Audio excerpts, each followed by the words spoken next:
Welcome to the On Point Podcast, a channel dedicated to helping you be the best hunter you can be. On Point is designed to help motivate and inspire you to get more out of yourself and your gear during your next hunt. If you're looking for information that will directly impact your success and help inspire you to go on new adventures, whether you're hunting with a bow or a rifle, On Point is the channel for you.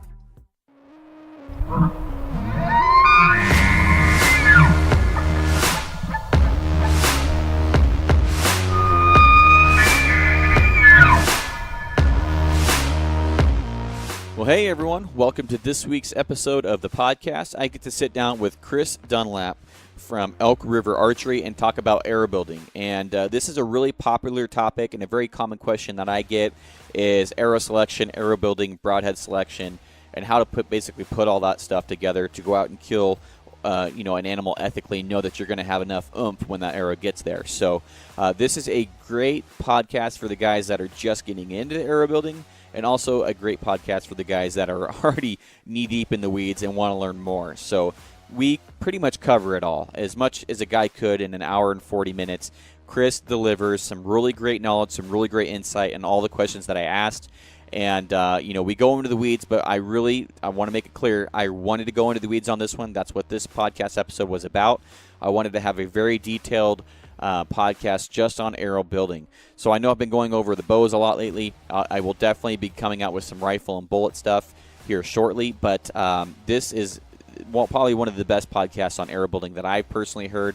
And I know I'm probably a little bit biased, but there's a lot of really good information in here, guys. And you probably have to listen to it a couple times to actually digest all the information.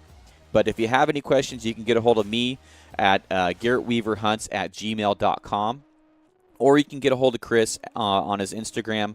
You can search him by searching for Chris Dunlap or Elk_River_Archery. He'll pull up probably that way as well. He's very reachable, very personable guy, always down to answer questions and help somebody out. So thanks, Chris. And I'm also joined by Royce Chambers, who helps co-host this one. His microphone, he was using a handheld one, so you probably might not be able to hear him very well, but he was definitely there and asked a few good questions along the way as well. So it made for a great podcast episode. And one more thing, if you haven't yet, leave a 5-star review with a comment, because I have a couple giveaways coming up this week that if you're a coffee drinker, you're definitely going to want to be a part of it. Or if you just want to learn a little bit more about a food company for backcountry hunting and stuff, I have some stuff for you there as well. So hint, hint, be sure to leave a 5-star review with a comment, because if you don't leave that comment with that review, you won't get entered, because it won't show me who did it. So even though you had great intentions, you got to leave that comment as well, even if it's just the word hello.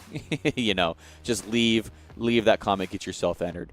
But thanks for everybody who's listened to the podcast so far, enjoyed the journey. I've got a lot of positive feedback. I'm always down to hear what you think, what you're interested in, and I will try my best to deliver upon that content. So enjoy this episode, guys. I had a great time recording it, and I will see you at the end of the episode.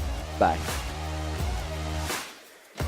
All right, well, let's get this thing rolling then. So cool. I'm here with Chris Dunlap from Elk River Archery. Yep. And where are you based out of? Almsville, Oregon. And then I have Royce Chambers again on this podcast as well. I'm back. And we're talking arrow building. And this is a podcast that I've really been looking forward to, because I consider myself a little bit of a geek in this arrow building.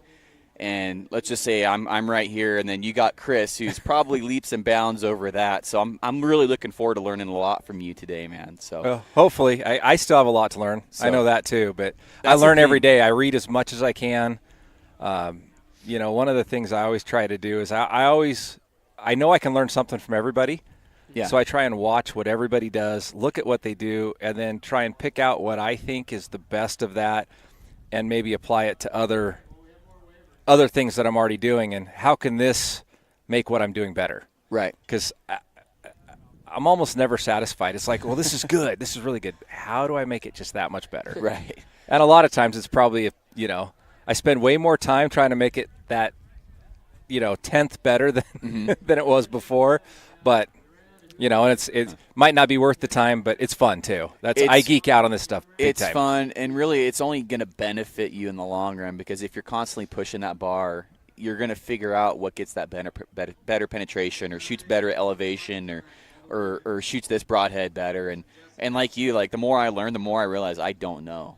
You know, like I am so thirsty for knowledge. I'm a sponge. And so when I get around guys that definitely know more than me, I am asking questions. So it's going to be a good podcast. I've actually talked to a few people that have come by the booth, and the main topic was arrow building. And people just don't know what they don't know. Honestly, like they just get something cut from the shop. They shove the insert in there. Maybe they have the shop shove the insert in there. They square their arrow, maybe.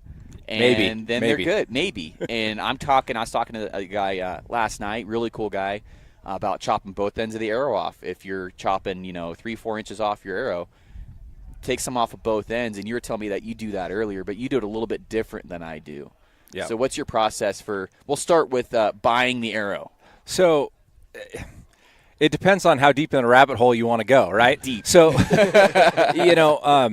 if you really want to get deep in the rabbit hole, like if you're going to go full on and you want to geek out, even before you buy a bunch of arrows, you need to buy a couple of a few different brands, because every bow is going to like a different arrow differently. And it's going to like this arrow better than it likes that arrow. So like this year for me, I have some X Impacts that I was trying. Mm-hmm.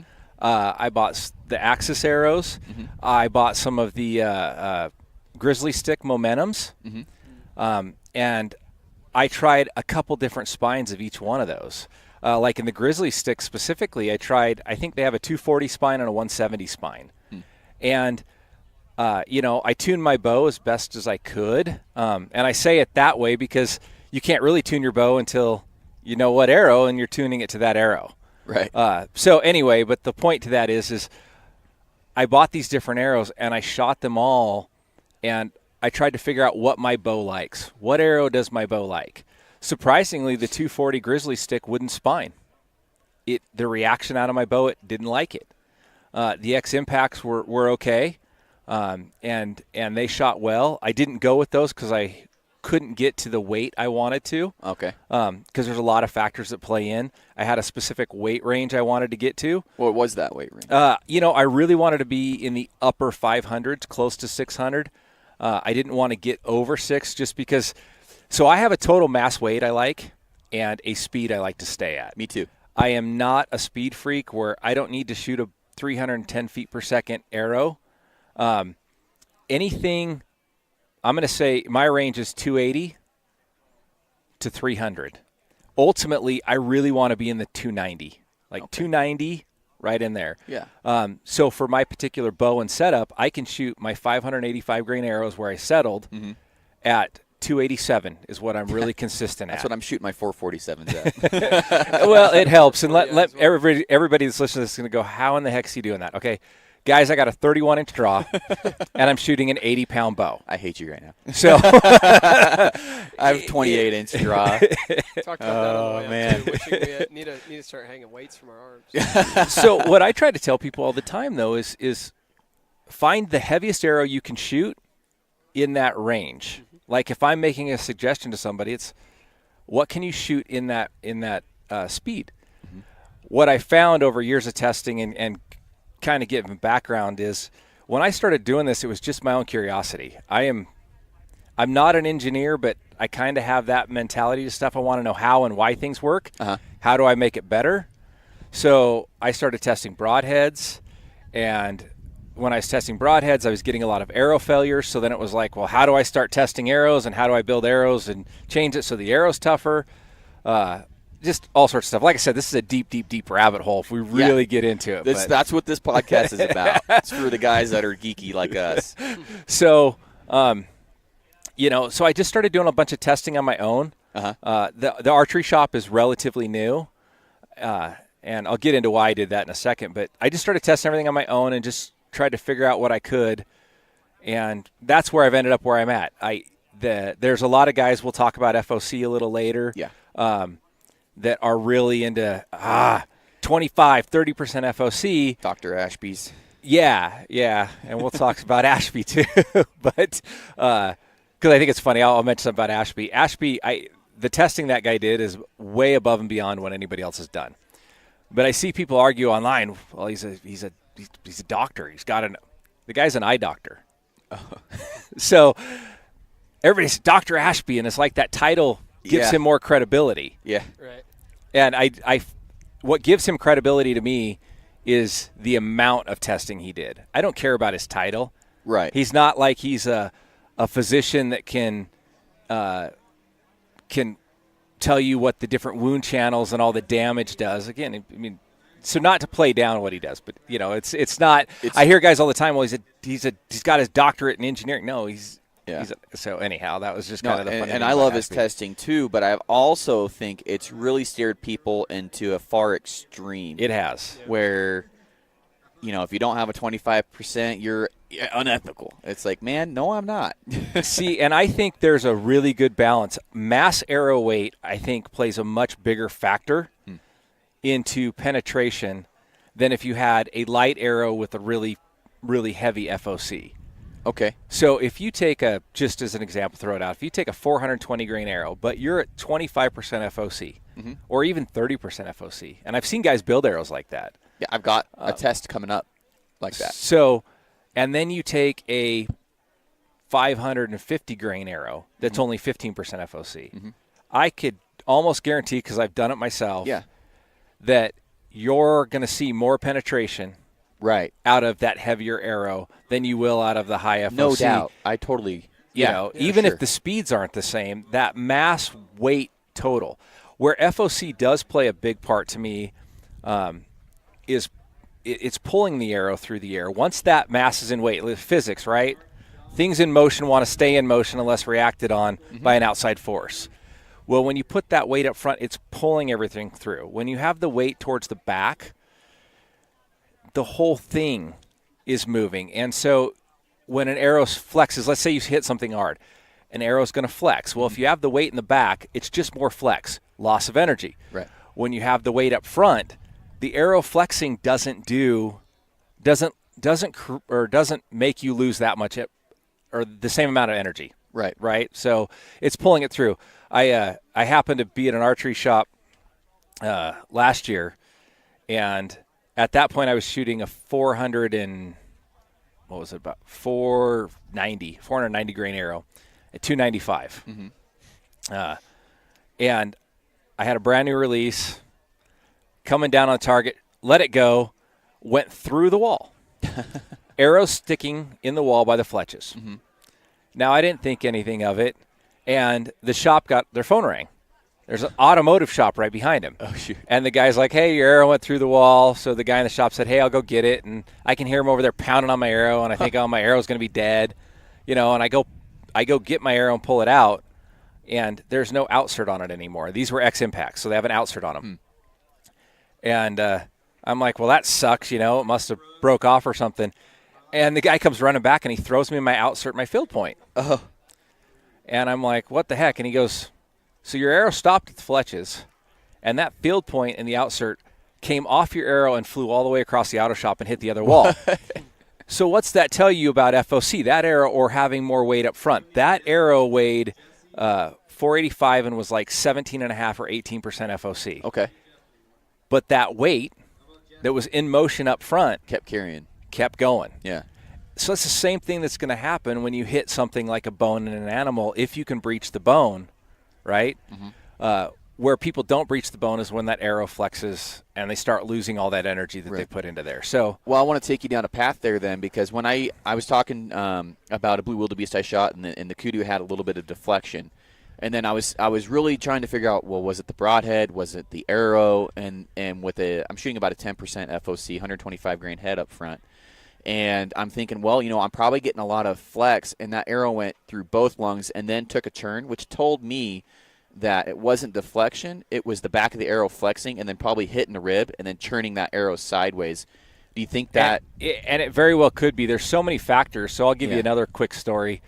This podcast could take a while, man. It's fine. Another quick story, something that really got me going down this road was hunting up here in the Cascades. Had a 6x6 bull come in. Broadside. My buddy's down below me calling, so the bull's just walking past me. He actually stops perfect. I didn't even have to stop him. I was already at full draw, but the bull stopped. And I shot, and my shot looked low. And I was like, crap. I didn't know where the arrow went. The bull ran out, and luckily for me, he stopped at 40 yards. Now, I didn't range it. I just guessed 40 because I put my 40-yard pin on him, but I was already knocking another arrow. He stopped, hard quartering away. I draw back. I let it go. Arrow is perfect. It's fletch deep, right at what looks like the perfect angle, and I'm thinking, dead bull.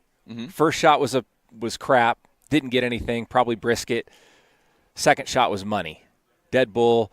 I watch him run out. Then I lose sight of him. And so I just kind of sit down, try and relax. Adrenaline's just crazy. I look at my buddy. My buddy starts jumping up and down. Well, the bull had just ran over the hill where I couldn't see. My buddy still couldn't. Tipped over backwards. Oh, really? So we go up to the bull, and I notice my arrow's at a different angle than it was. And it looks kind of funny. And I'm like, oh, what's up with that? So I grab the fletches, and I'm pulling on it, and I can see all the skin on that same side moving. And I'm like, what the hell? So come to find out, I had hit the last rib. And at that angle on that rib, that arrow had actually deflected and gone right up the side of him and into his shoulders, same side shoulder. Oh, wow. Didn't even enter the cavity. So part of that goes into the deflection thing. Like a rib can deflect an arrow.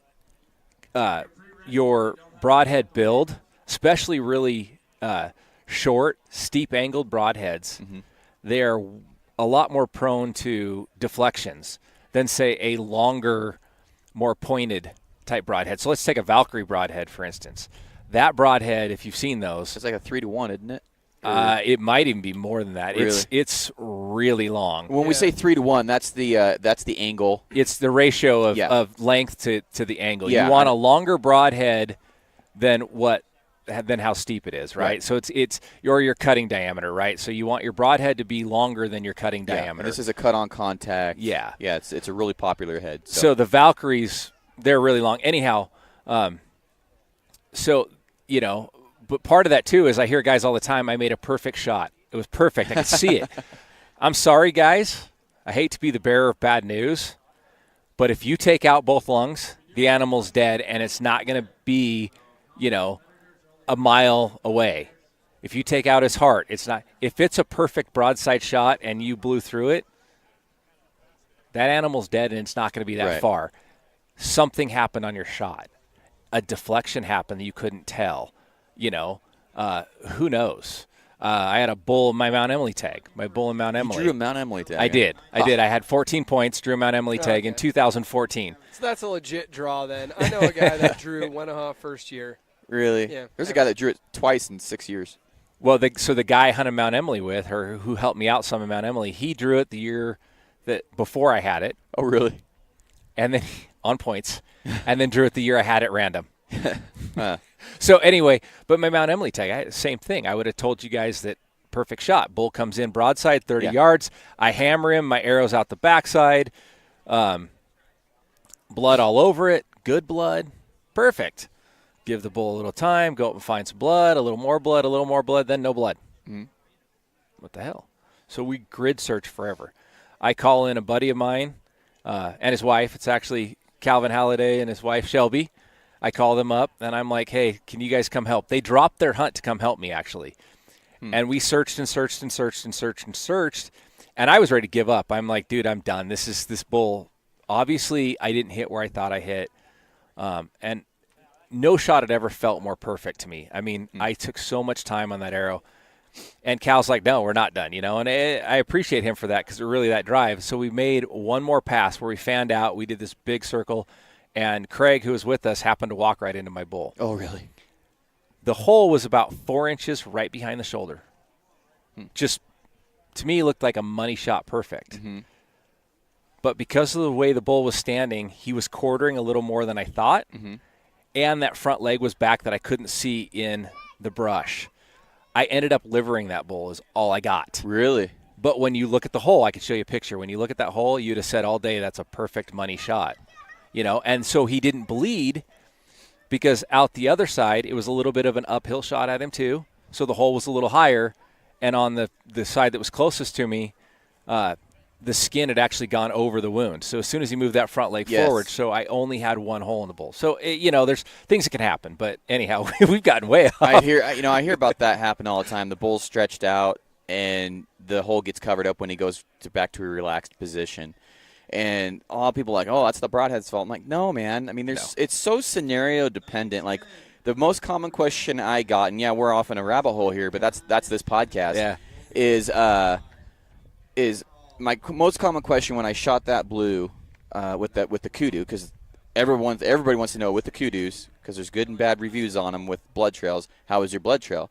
I'm like, well, he went down in sight, so I don't really know because I just walked right to him. But we did backtrack a little bit, and there was drips of blood here and there, not a ton. But I shot him through one lung, and then there was blood pouring out of that one hole, and then it came out in the guts because I think the back of the arrow did hit a rib. And I'm like, that's not the broadhead's fault, man. I mean, that's really not. So I had one good hole. Yeah. Am I going to tell you that, no, the broadhead, yeah, it died within 80 yards. It's a very tough animal. And so it's scenario dependent. You just can't broad stroke one scenario and say it's a crap arrow, crap broadhead, bad shot, good shot. Oh, absolutely. Absolutely. And that's, I crack up at guys too. And again, I might be the most unpopular guy after this because I'm, telling people that what they thought all these years is not really correct. But I laugh all the time when guys go, oh, look at the hole that this broadhead made. This one's bigger than that one. I'm sorry, guys, if it's an 1.1 cut, and if all things are equal, now keep that in mind. All things have to be equal. It's going to create an 1.1 hole. That's it. The only way the holes are bigger is skin bunching up, an angle slice, something else, right? But if you took a piece of leather at home or anything and you stretched it out to the same, if they were all the same, right? Mm-hmm. And you just started poking broadheads through each one of those, the cut's only going to be what the size of the broadhead is, or maybe slightly larger because the skin is going to move a little bit. Right. But you can't claim that this 1.1 broadhead puts a much bigger hole than this 1.1 broadhead. Right. How do you really know that? How do you really truly test that? Because your animal you just killed is completely subject to the circumstances at the time you shot it. Right. What was the skin doing? What was the angle of the shot? What was this? What was that? The only broadhead that I know of that I can honestly say I think creates a bigger hole than what its cutting diameter is consistently is going to be the Anarchies, which are out of business. Why? Right. It has a flat tip. Huh. And so in every test I've done, that flat tip pushes the skin more than, think about a really fine-tipped, like, cut on contact. Mm-hmm. If it's super sharp and it's cut on contact, it's zipping through that skin so quick that it can't bunch. I've never thought about opening the wound. It's just opening the wound channel, and that's it. Part of it plays into, did you hit in between ribs where the skin can flex more? Did you punch through a rib where the skin can't flex as much? Again, angle, all those things play into it. So I'm not saying that people are lying when they say, oh, look at this big hole. Yeah, that's the hole it produced. Now let's think about why it produced that hole. Right. Is that hole because the broadhead did something magical, or is that hole because of the circumstances and the condition that it was under with the skin and the movement and everything else? Mm-hmm. It just makes zero sense, right, to say that I have an 1.1 cutting diameter broadhead, and because it's that broadhead, it's always going to open a 3-inch hole or a 2-inch hole. Right. That makes sense. It doesn't work that way, so... When you think of it that way, the variables are infinite. It can go forever. That's the hard part with testing all this stuff too. Is even all the broadhead tests I've done. Some guys love them, some guys hate them. I get negative reviews, I get good reviews. Guys, anybody that thinks they can tell me how to do a more consistent broadhead test or arrow test, please, by all means. Yeah. I test on bone, but every cow, I get cow femurs. And the one day I did 29 broadheads in one day. So 29 different. I saw that on the internet. Yeah, 29 different cow femurs. I get it. They're animals. Each one has a different bone density. Each one weighed a little bit more. I understand that. How do I take the variables out unless I buy a completely man-made product? Right. Well, then what's that going to show me? Because I'm trying to test on things that are going to be similar to what I'm shooting, but I can't just go out and pick out a bull and say, okay, I'm going to go shoot this bull. I guess I could go to a slaughterhouse where they just killed a cow and say, hey, I want to buy that whole thing, and can I shoot 29 arrows through it? Yeah. But even then, am I hitting a rib every time? There's just too many variables. Right. It will never be 100% consistent. And ballistics gel, guys go shoot ballistics gel. I've shot ballistics gel. I don't do it anymore. Why? Because what's it going to show me? It might show me somewhat of a wound channel, but it doesn't act like intestines. Mm-hmm. It doesn't act like lungs. It doesn't act like a heart. And ballistics gel is actually a resistive product. It's not a lubricant. When you shoot into an animal, you're shooting into blood. Think about every time you've grabbed the guts to pull them out. They're slick. Mm-hmm. They're hard to get a hold of. You grab ballistics gel, and your hand wants to stop. Mm-hmm. So then, guys talk about, well, penetration. Use ballistics gel. Your arrow has a ton more resistance, the arrow shaft itself, than the broadhead ever does. So every penetration test I've done in ballistics gel, almost every broadhead penetrated the exact same. Really? I'm going to say probably within an inch was the only difference throughout the whole spectrum of all the broadheads. That's good to know. Well, why? It's because the gel is actually slowing the arrow itself down because the surface area. Mm-hmm. So surface area plays into all that. So that's why I've kind of stopped doing that stuff. But so I want to get back into the arrow choosing part. Yeah. I shoot an Axis 340. Been shooting them for 9 years, and every time I go away, I come back to an Axis 340, and it really interests me because you told me, oh, have you had any problems with the hidden inserts breaking off? And in the 9 years, I've never had that thing. But the footers that you made me. I'm going to be using those from now on. First of all, because I want that extra weight, and if people are having issues with it, just because I haven't doesn't mean it's not going to happen in the future. I want to take that little proactive approach to the footers.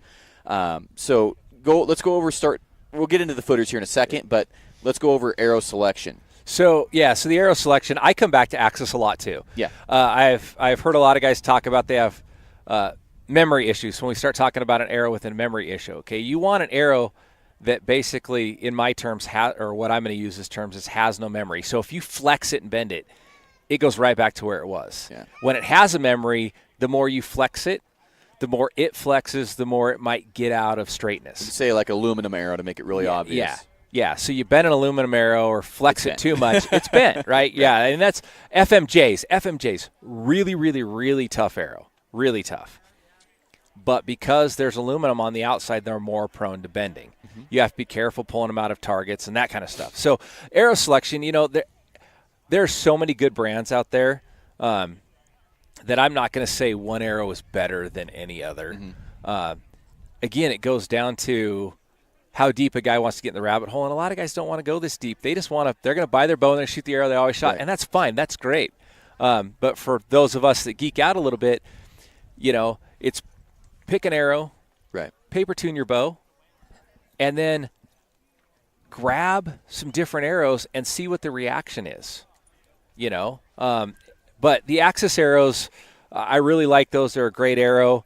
What I found is their straightness is I spin test all my arrows. Their straightness is really good.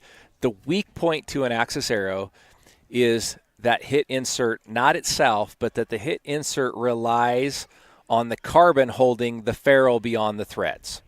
So when you think about a hit insert, it's back in there a ways. You're threading your broadhead in. The only thing that's holding that actually is metal to metal is the threaded part. That 1/8 inch probably, or how much it would Well, be. the threads are longer. It might be a quarter inch, right? Quarter inch. And then it's all carbon that's holding it. Well, think about every other insert pretty much out there is there's metal that the rest of the ferrule is in, and then it threads in behind there. So that's where the footers come in, and footers are nothing new. I didn't develop these things. Right. Footers have been around for a long time in the traditional community, and for anybody that doesn't know what a footer is, if you can think about it like a collar. So Gold Tip, they put their ballistic collars on, I think is what they call them. They're gold-colored.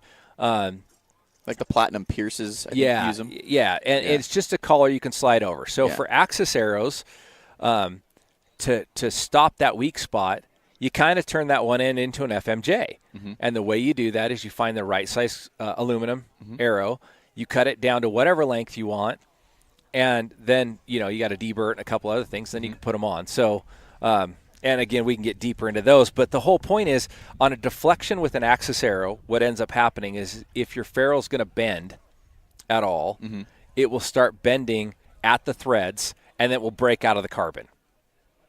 And so then that end of that carbon's now broken out, your ferrule's bent, and your arrow's junk because your hit insert, even if you could cut it off right there, your hit insert's right at the surface. So all we've done with the footer is toughen it up, and we can add some FOC. Yeah. Mine that you made me are 2 inches long. 2 inches long, 25. and they weigh 24.1. And perfect. I'm pretty OCD. Yeah. So even though I cut all yours the exact same length, Yeah. I put each one on a scale, and then I would actually grind it down a little bit until I tried to keep it within like a tenth. Yeah. Right? So I appreciate that. For weight. And even if it was more than that, even if one weighed 24.5 and one weighed 24, you're never going to see a difference. But that's just my OCD, Yeah. Well, you can't, because each broadhead, a lot of broadheads are like a grain difference. Even some of the lower end ones, 2 or 3 grains difference. But well, and they don't weigh what your field points weigh. Yeah. Right. So I was weighing some Exodus the other day. I love Exodus broadheads, but they were like 22.3. But or 122.3, but the field points were 125. Right. On my bow, I'm shooting a 145 grain field point when I practice, but my iron wills that I'm shooting are 150 grains or 149. So yeah, my OCD sometimes really doesn't matter. It's just me being dumb, but I it's just how I am. So anyhow, so once you picked your arrow. And go into spine real quick, just because we're going to assume that some folks are starting from a more beginner standpoint. So your spine, basically, there's you can pick an arrow. They're spined out at a specific length from the manufacturer. So manufacturers will make like a 600, 500, 400. Most manufacturers, the lower the number, the stiffer the spine. And as you go up in draw length, as you go up in draw weight, as you go up in your weight up front, spine becomes more prevalent, and you need to have a stiffer spined or a heavier spined arrow. I'll not say stiffer, but heavier spined arrow. Right. A really dramatic way to represent that would be a fishing pole. You just have a fishing pole. It's perfectly straight. Dangle 1 ounce weight at the end of that fishing pole. You're going to see it bend more. That's what your arrow is going to do, basically. It's going to have more of a paradox. Yeah. So and the thing with arrows is, as you add weight to the back, so we talk about wraps, we talk about lighted nocks, you actually stiffen that arrow, and you take away some FOC. So there's good and bad to that. So when you read a spine, it's a starting point, but as you cut the arrow down, you're stiffening the arrow as well. You're changing the flex point. You're doing all sorts of things. So that's where it does become kind of important to see, just because I should shoot a 250 spine doesn't mean all 250s are going to work.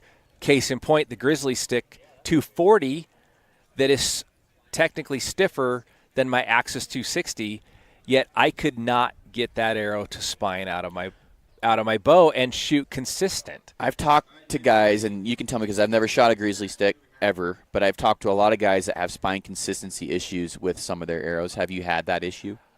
I wouldn't say that, and to be honest, I don't use like a RAM spine tester.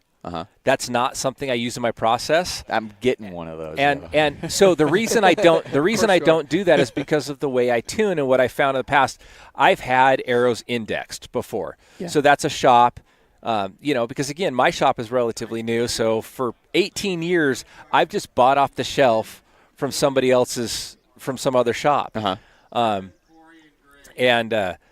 And I've had them index my arrows. Indexing your arrows is them finding the stiff side and putting it up for you, basically. And for those people that don't know, almost every Noc will have a dimple in it or a ridge on it or something, and you can use that one of two ways. You can put it either way. I always use it so it's on the left side of what would be my cock vein. So the vein that's going to go up, that little indicator on the Noc is always on that left-hand side. Good to know. And I do that because I do what's called Noc Tuning, because what's happened is I've gotten arrows indexed, and then I've actually Noc tuned them or shot them through paper without fletches. It's not bare shaft tuning, it's Noc tuning. There's two different things. Right. And I've noticed that they still don't fly. They're still not producing that perfect bullet hole through paper. So then I have to start twisting Nocs. So we can get into that a little bit more, but that's why I don't anymore. I'm like, you know what? I'm just going to shoot every arrow I have without fletches on it. Same here. Through paper. Same here. And I'm going to twist Nocs. Yep. You know, now indexing might be a good spot to start, but I was like, yeah, you know. That's what I do. I know I'll start off with a tuned bow, first of all. Starting off with a bow that I know is tuned, and then I'm going to start shooting my new batch of arrows. And typically it's the same exact arrows I've been shooting, so I don't have to make sure that my bow's tuned, you know, that the bow part's okay. I just stick with the 340s. Like I said, I've been shooting those for many years. I have them cut to 27 3/4, and then I do my own inserts, because sometimes if you have other people do them, you get glue issues. You can't thread them in. You can't thread the head in. That happens. And then I just Noc index from the beginning. And then from there, I just start building the arrow, basically. So, but you have a special process for actually cutting the arrows. I want to get into that. So I'm going to go back and answer your question on the the grizzly sticks. Yeah. Because I didn't really answer that. Victory started making those. Okay. And so if there was a consistency issue, I'm not going to say there was, because I honestly don't know. I would hope Victory makes a good arrow, and I would hope that they're fixing that. Where I had a problem with Victory arrows, or not the Victories, but the grizzly sticks and the Momentums in particular, when you have a tapered shaft and it has an outsert, well, that outsert has to go over a thicker part at the end of the arrow, and so by the time it's fully to the back, it's not actually touching the arrow, if that makes sense. If you can envision what I'm saying. You have a gap between the inner wall and the insert. Yeah, because it has to go over that thicker part first, so it has to be built to go over that thicker part. That makes sense. What I found when I built some was that even with as careful as I was, so I would cut my arrows, square my arrows, put the insert on, spin them. Spin perfect. Okay. Pull the insert out. It's actually a half out, so for people that don't know what a half out is, it has an insert part, so there's a piece that goes in the arrow, and then it has an outsert part that covers the outside. And then I would go glue them on, and I would get inconsistencies in spinning again. And it wasn't that the arrow wasn't straight, it was that the components weren't sitting straight on the arrow for some reason. And I would notice little gaps.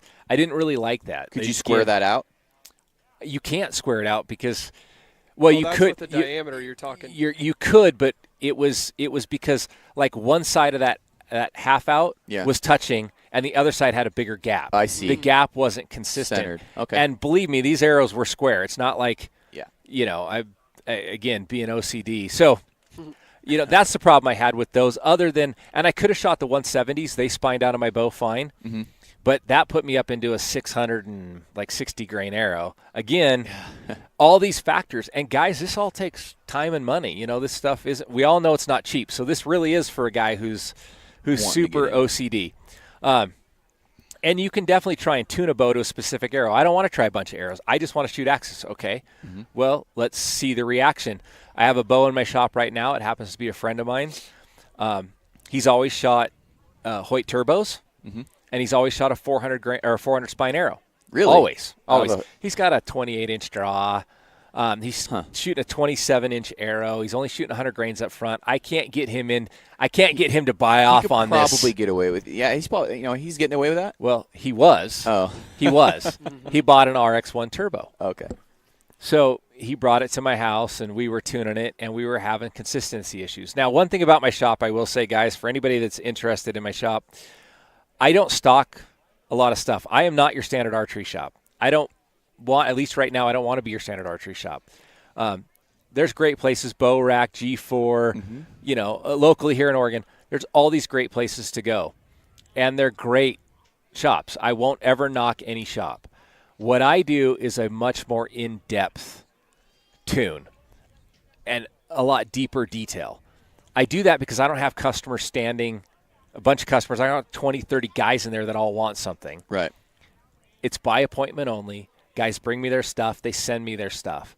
And I go through a real in-depth process, and I take my time. I'm not on a I got to get you out of here in 30 minutes. Mm-hmm. I'm on it. If this takes me 5 hours, it takes me 5 hours. Which for Dave's bow, my buddy Dave's bow, it took me 5 hours. But Really? It was because it wasn't just tuning his bow. I went through a whole build process on everything, arrows and all of it. 5 hours start to finish. But what we found with his is we were shooting 340s. They wouldn't tune. 340s or the 400s? Sorry. Okay. Wouldn't tune. Yeah. So he didn't have much time. I didn't have much time. He lives in Idaho. Mm-hmm. He was just down here on a business trip. So he's like, you know what, I'll go home and play with it. And so he went, and we decided he should try some different arrows anyway. So he bought some 340s and still had a problem. So he went and bought some 300s. Really? All of a sudden, he's shooting bullet holes. Huh. Really? He had to go from a 400 spine arrow to a 300 spine arrow. Huh. That bow has the same IBO rating as the last two turbos he's had. Draw length's the same. Nothing's changed. Maybe a more aggressive cam. I was going to say the cams are different. The cams are different. When I say nothing's changed changed with weight, Yeah. draw length, IBO speeds. Yeah. That That surprises the heck out of me because I'm getting away with a 27 3/4 inch arrow at 340 spine, and I'm shooting more weight up front than he is. Every bow's a little different. Form's a little different too. I think I could have gotten a 340 to spine. Yeah.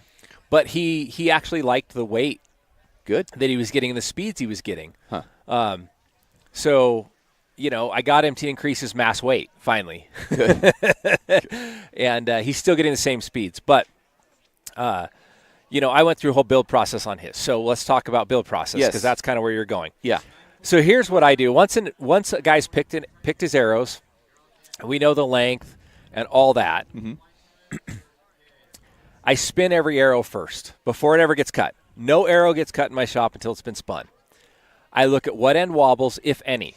Some arrows have no wobble at all. Some arrows wobble at what will be the broadhead end. Mm-hmm. Some arrows wobble at the knock end. Some arrows wobble at both. Mm-hmm. I mark what end wobbles, and I cut out the wobble first. I don't do that. So That's something I need to start doing. So I look at what wobbles, Mm-hmm. and then I take off. If it's on the knock end, Mm-hmm.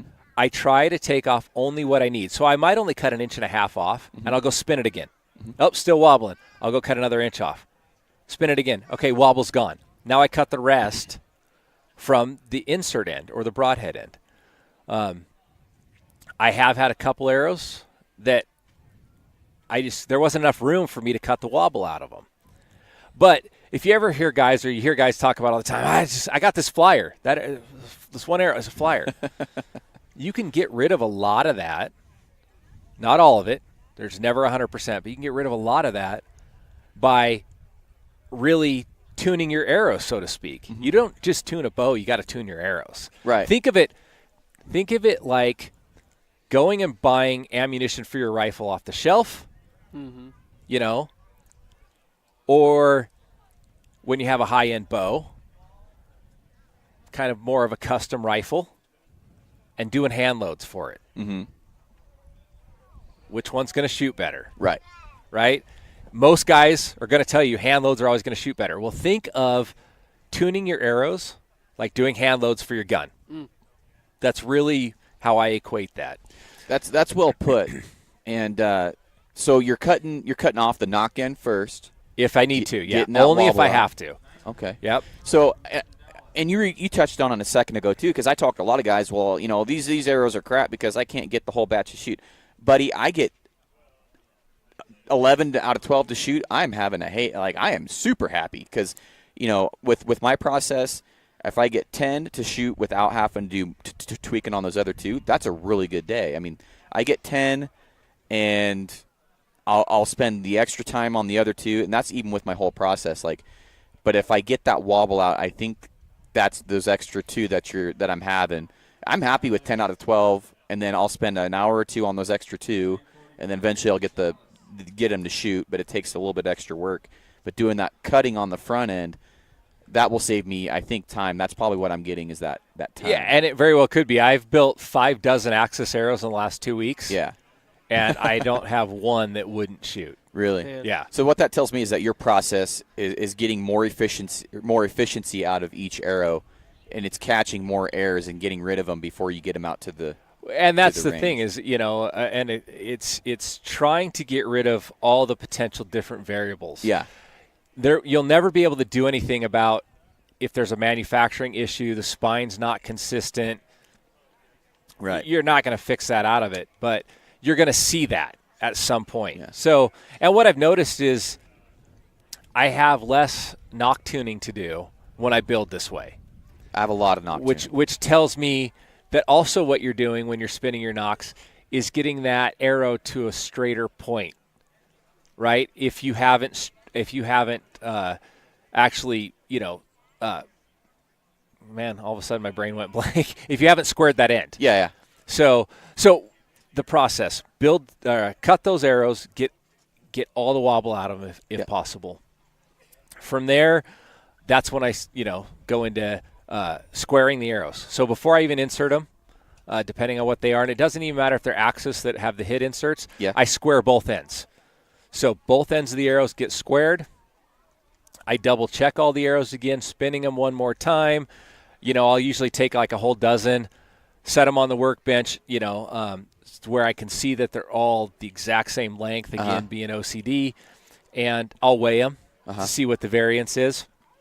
Again, not necessary, but just what I like to do. Then from there, I'll insert them all. And that's when we start getting into Noc tuning at that point. Okay. And for people that don't know what Noc tuning is, I have a video on it on YouTube. Do you have anything on YouTube for Noc tuning? I don't. Okay. I don't put a lot of videos on because the hard part for me, like you, is, or like a lot of guys, even my archery business, I work a full-time job. Right. And I'm a dad, and I have 2 boys that play baseball, but the shop, kind of real quick going back to why the shop started. Yeah. Just in case anybody's really curious. Why would this guy do this? My personality, like I said before, is I want to know how, why, how do I make it better? So going into these shops, watching these guys, why are they doing that? What are they doing here? So I just started reading, watching, and messing around. I bought a bow press like 6 years ago, and I just started messing with stuff. And I would screw things up, and then I'd have to call guys or text guys or go down to a shop and watch them fix it. I'd watch videos, and I just learned how to do it. Well, pretty soon I was doing it for my buddies, and then pretty soon my buddy's buddy wants his done. And, finally I just said, you know what, why not start a shop? And the other thing is I've always wanted to own an archery shop. I have a almost 16-year-old son. All he cares about is archery. When we're spring bear hunting and I'm like, I'm going to take a rifle. He's like, I don't want a damn rifle. I want a bow. Everything's bow. Everything's bow with that kid. Stud. And so, he doesn't have money to get in trouble that way. Yeah. Well, is there the potential for me to start a full archery shop and have him run it at some point or something? That's great. Why not? Family-owned business, Well, and you have your own niche because you're basically being a specialist is what you're doing. You're arrow building and tuning specialist. And if I start a full shop, when I say full shop, I have a full shop. I carry some inventory, not a lot. I can order just about anything. My prices are going to be competitive with every other archery shop out there. But when I say start a full shop, like right now it is in my shop in my house. Yeah. And it's a nice shop. It's all carpeted and there's mounts up on the wall. And I have all the same equipment that every archery shop out there has. But I'm going to start a full retail. Oh, cool. If I do it. And that will be years from now. And it'll depend on how this goes, how busy I get with this. Yeah. The other thing is a good friend of mine builds custom strings. He's a great custom string builder. Austin Kincaid. I thought you ran around with him a little bit. Yeah. He's a good guy. And part of it was, just, hey, Austin, I'm going to start this thing. I want to sell your strings, and that's all I'm going to sell is your strings and guys that want your stuff. That's all I shoot. Period. But anyway, I'll start a full retail business and we'll carry bows and we'll have everything if I'm going to go that route. Otherwise, I'll just keep doing what I do. But anyway, that's kind of why I started doing it because I was doing it for all my buddies anyway. Yeah. And again, my OCD made it different than being at a shop, and the shops don't have the time because they got other customers to take care of. Right. And so that level that I wanted to be at wasn't there. So that's kind of why I started doing it. So that totally makes sense. So the videos, just with the work and everything else, I don't have time to put out a ton of videos. As you know, it takes time. Not only do you got to shoot the video, then you've got to edit it, and then so on and so forth. So, but the Noc Tuning, you have your video out. I've got the whole series for broadheads minus the cutting the wobble out of both ends, which I may have to add on there and film it with you or something, because that's a piece I need to put on there now that I learned. And you look at the pro shooters, most of the guys I know, Tim Gillingham, he's got videos out there. I think Dudley has videos out there. Yep. All those guys have videos out there showing cutting from both ends, right? And it's consistency. For them, they can see a difference. When I shoot, I'm not that good of a shot, man. Yeah. I can't see a difference, but at least I know that my equipment You're is doing the best that it everything can. you can. Yeah. Yeah. So same way. But Noc Tuning, for guys that don't know, is literally taking a bare shaft, no fletches on it at all. But you have your insert, your field point, everything else is on there. Right. You shoot it through paper once your bow is tuned. Bow needs to be tuned. That's a key. Right. And you have to have good form. If you don't have good form, you can't Noc Tune. Yep. You can't bare shaft tune your bow. It's not possible. Yeah. I'm sorry, guys, if your form isn't on point, right, your bare shafts are always going to look like crap through paper for the most part. But what you do is you shoot it through paper, you look at the tear. If it isn't a perfect bullet hole, I do eighth turns. I do that too. I was getting made fun of you the other just day for that. pick a direction. My direction, I always turn my nock a little right, my arrow a little left, so to speak, and I do an eighth of a turn, I shoot it again. Eighth of a turn, shoot it again. At some point, you will find where that nock wants to be, and you're going to find how it makes a perfect hole through paper. That arrow is now Noc tuned. Again, it's just taking all those little inconsistencies out. But I think cutting wobbles out and squaring solves a lot of that. And essentially what it's supposed to show is that it goes into the tuning of the bow and where it likes to shoot. I'm not going to say that it shows the stiff side up. Maybe your bow wants the stiff side down. Maybe your bow wants the stiff side to the right. Or I don't know because I haven't spine tested it afterwards to see after I've Noc tuned what side is consistently up or left or right or down. Okay. Maybe that's something you can do when you get your tester is like, we could test that theory. I'll Noc tune every one of them, and then I'll spine test. And then like, oh, yeah, I'm full of crap. Can I ask you, though? But it works. I've cut arrows from both ends for, I don't know, a couple of years now. But I've always either cut them, like if you buy an arrow that's like a 5,000 cheap arrow, straightness, I just cut it even. So what's your reason for cutting shorter on the Noc end? Or cutting as less as you can from the Noc end? Well, funny thing about that is I have a friend of mine that's even more OCD than me. Oh, jeez. And he cannot stand it when all of his logos are not in the same spot in his quiver. God. I kid you not. And so Can we drop that guy's name on this? no. I would love to, and he knows exactly who he is. Maybe you could just steal wool the emblems off. Well, that's what I told him. So I was building arrows for him, and he didn't want me to cut from the Noc end at all. Oh, man. And I'm like, dude, I could take some acetone, and I'll take the logos right off these things. And he's like, well, doesn't acetone hurt your arrows? And I'm like, dude, acetone's what I clean them with instead of denatured alcohol. Mm-hmm.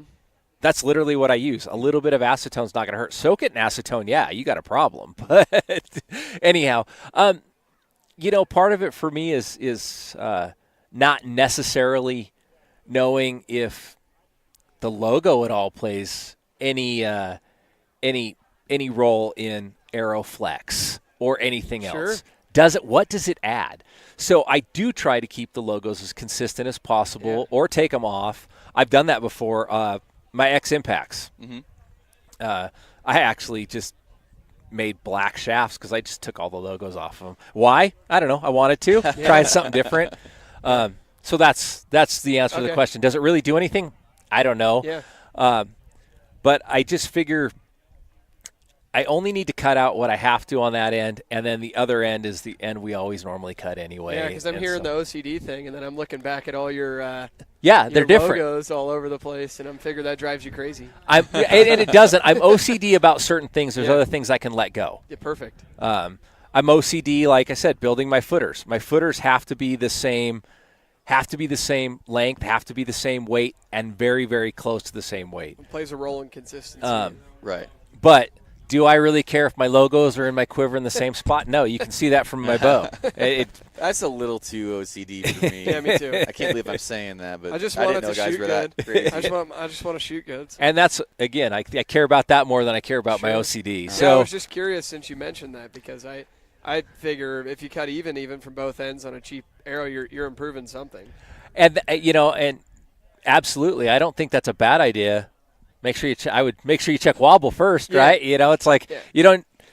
Well, I spin them, and then I say this side wobbles more. I'll cut, however, say you're cutting 5 inches, I'll cut 3 over here and 2 over here. Yeah, there you go. Okay. Yeah. That's I just thought and that's maybe a great there thing. was a reason more than cutting little from the knock in that I didn't know. Nope.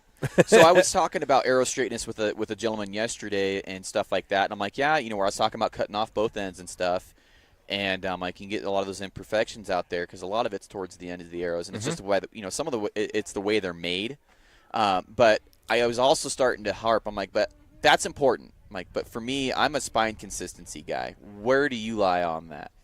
What does for me? Because if I don't have 2 arrows that have the same spine, basically, I'm gonna have worse results than. Well, and I think that goes back to shooting, Noc tuning and shooting through paper is going to show you if you've got consistency issues. That might be why you have an arrow that won't shoot through paper well. That also goes into why this is the next part of my process, not arrow building necessarily, but of bow tuning.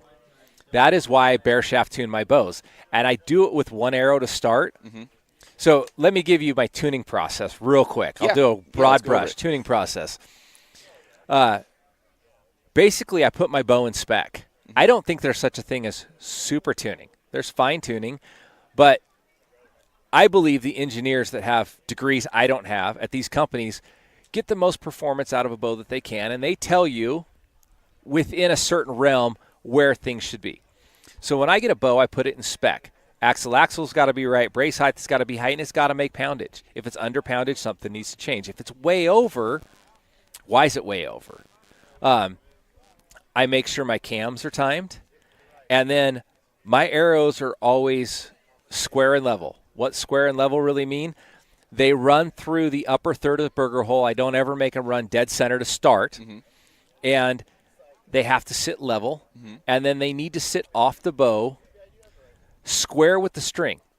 I use a measurement to start, but then I actually have a laser that I put on that I run the laser up and down the string to make sure the laser runs dead center through the string, and then I run it all the way out the arrow to make sure that it's in the center of the arrow the whole way. That's my starting point. Shoot it through paper with a fletched arrow. What happens? From there, because form can change, bows shoot a little different, as you draw back, things move, change. There's videos out there where guys put bows in shooting machines and draw them back, and you can actually see they have a laser on there, and you can actually see it move and then come back. All sorts of things happen. So it's a starting point. From there, I make minor adjustments. So if it's hitting right or left, and I have yokes, like on Hoyts or Bowtex or some others, I yoke tune them. If it's on a bow like an Elite or whatever, I either move the rest a little bit or I look at reshimming the cams. So because you don't have yokes to change your cam lean, so you have to move the cams on those type of bows. And once I get it shooting a bullet hole with a fletched arrow, I then take 1 unfletched arrow, I shoot it through paper, Noc tune it. Then I go outside. That's just the first step in tuning, man. Then I go outside, and I shoot at 20 yards, both fletched arrow and and bare shaft arrow. I look mostly at point of impact, angle of impact, and if up, down, left, right, and I get those out. And once I have both of those shooting the exact same, that's when I Noc tune my arrows. Okay, so then I go Noc tune the other arrows. Again, this is part of the whole process. From there, I go back outside, and I shoot every bear shaft with the fletched arrow. And they all have to group. If they don't group, if all of them group with this one, I start looking at why that one doesn't shoot. Maybe that one just needs to become a practice arrow or a grouse arrow or something else that I don't care about. But that's kind of my process. Sometimes my bear shaft tuning mostly happens at 20 yards. Sometimes I'll go all the way back to 40. And, you know, if I can get bear shafts to hit the exact same spot, within reason, guys, I'm not that good of a shot, right? But if I can get them to group at 40 yards. That's killer.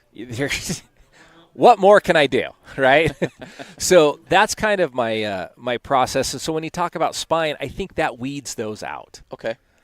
That's if you have a weak spine, you know, there's dynamic spine and things like that you have to that guys talk about, tuning to a dynamic spine, retuning the bow based off a different arrow. You can't take two different brand 300 spine arrows and expect your bow to shoot the same. It might, but it won't necessarily. You can't just have that expectation. I hate guys. I hate it when I'm shooting with guys or I see guys and they come in and they got 4 different brand of arrows in their quiver and you know 3 different types of fletches, and it's just like, holy cow, what are you doing? Like, and that's great. Again, you know, I try not to knock on what anybody does, but you're not doing yourself any favors. Fill your rifle with a Corlock, a Hornady SST, a Burger, and put it all in one mag and hope for the best. Depends who you are. The same guys that have the quiver with a gold tip and a Victory and an Axis. Yeah, but you know they do that. I'm on the same page with you.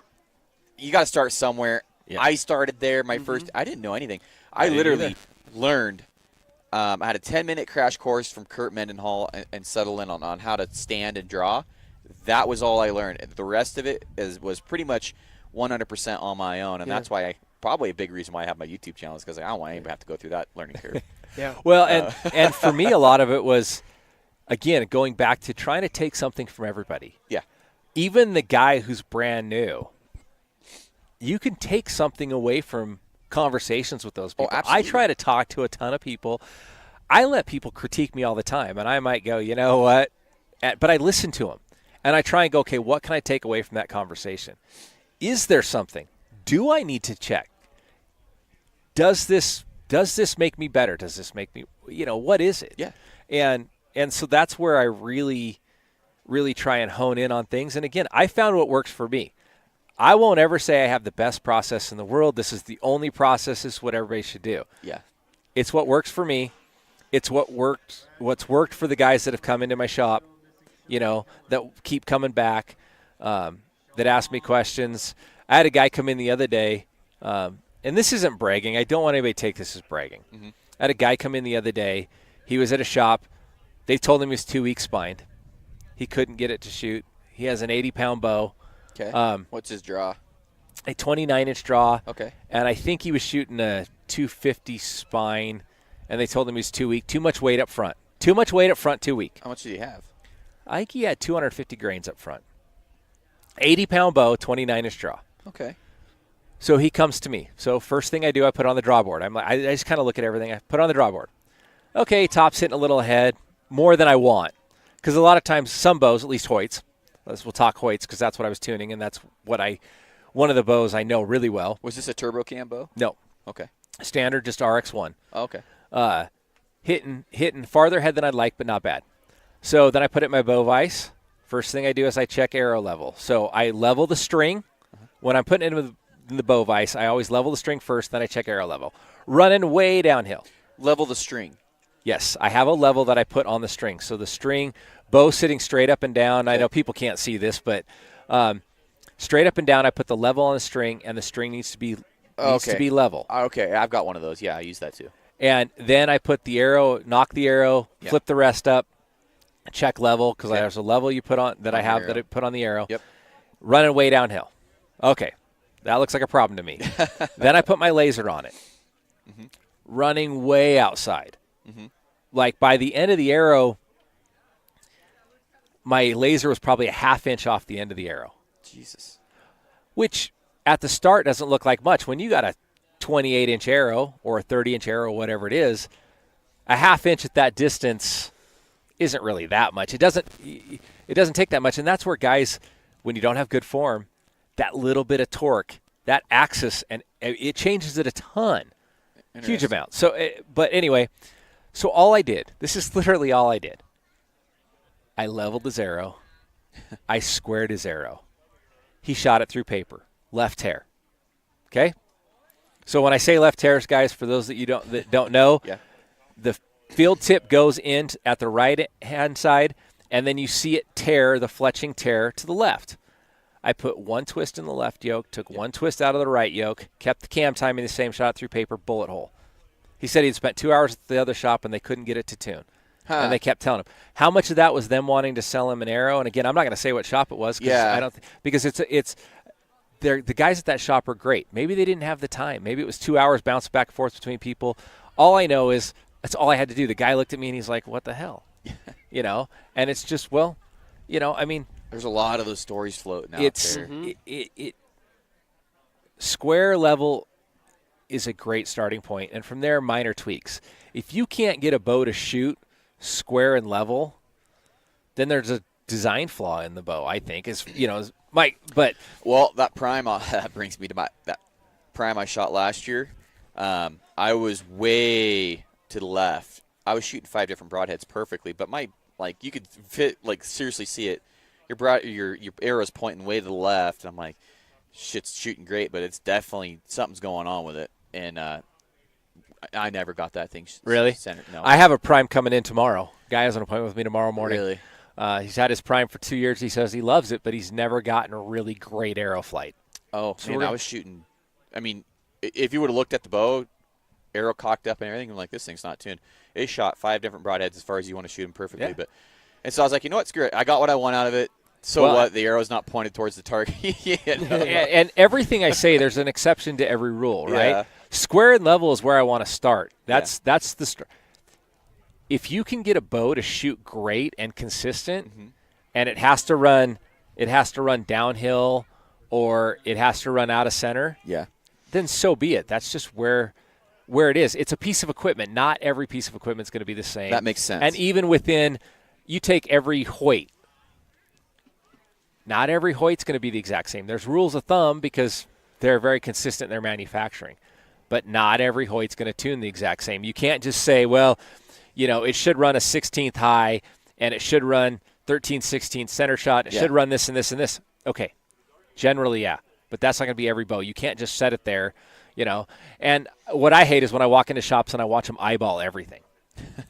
So they're setting a bow up, and they just eyeball it. Yeah, that looks good. Ew. That doesn't work. So, but that's the tuning process there. And then from there, once we've Noc tuned, right? So we've gone through the bow tuning process. Now we've Noc tuned. We just get into fletching. Yeah. I've tried a lot of different fletches. I love the arguments between a real hard helical, a straight fletch, an offset, slight right. Very slight right offset. And that's what I ran for 9 years. Okay. That's great, and I don't see any issue with that. So I did some extensive testing last year because I keep hearing if you use a real hard helical, arrow spins faster, more air resistance. At longer distances, it's going to act like a parachute, and it's going to drop off more. More drag, basically. More drag. Yeah. So that's what I've heard. I went all the way back to 80 yards, and I took straight fletched. I took just an offset. And then I took the Arizona Easy fletches, they're minis, have a real hard helical. 6 degrees. And I took all 3 of those, and I shot them at 80 yards.